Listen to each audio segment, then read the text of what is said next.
And I am shocked to hear this. With all of the salaries and the benefits that you hear about, why are these jobs not being filled more quickly? Yeah, so the thing to realize is every company is now a tech company. So it used to be just tech companies hired tech talent. Every company now, Disney just launched Disney Plus. You've got Capital One, American Express, everyone's creating apps. So they all need tech talent. So demand for tech talent is just exploding, right? So a 32% increase in tech jobs over the last year. But the tech supply, people with the tech skills, is relatively flat. So you just got a demand supply imbalance that's driving the market. So what do you do to solve for that imbalance? Well, I mean, some of the things that matter to candidates haven't changed, right? So what is my compensation? How do I grow at this company? Why is this culture a good fit for me? But you've also got to pay and understand total compensation. So not just salary, but the value of equity. You've got to be able to talk about your company's value proposition in a meaningful way.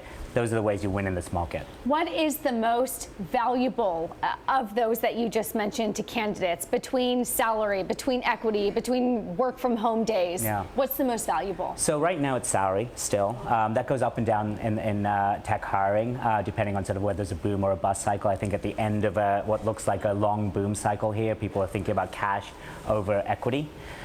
Remote working is really interesting, Taylor. So we've now got 2/3 of our candidates on our platform want to work remotely. So that's a way a company can differentiate themselves and offer that to candidates, and it doesn't cost them any extra dollars.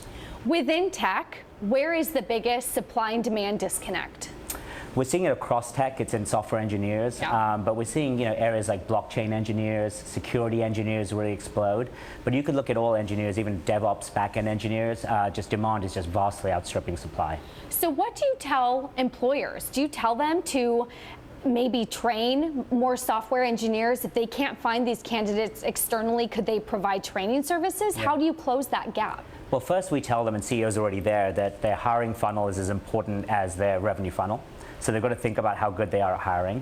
Secondly, we say, let's pay fair compensation and talk about your employer brand.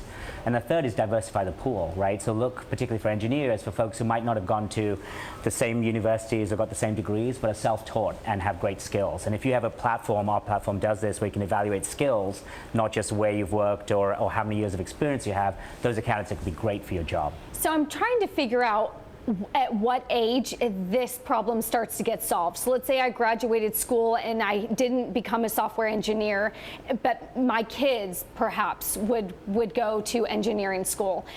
What is that time frame? What generation would we start to see that solve the gap, where now that we know that engineering is the future, everyone will go to engineering school? Yeah, that's a great question. So the Bureau of Labor Statistics says there's 3 million shortage of jobs in tech over the next 3 years. So it's not going to get solved over the next 3 years. It is generational, to your point. And I think it starts with middle school and high school teaching computer science. And you just get folks who are coming out, they might go off and get their English major in university, but they have the tech skills to get tech jobs should they want to. You mentioned blockchain, which piqued my interest a little bit. Is that a fad or here to stay? Looks like right now there's a lot of demand for it. I think people aren't sure what blockchain becomes, but it's such a high demand skill set with low supply of people who have the skills that right now we're seeing that imbalance. It remains to be seen if it continues.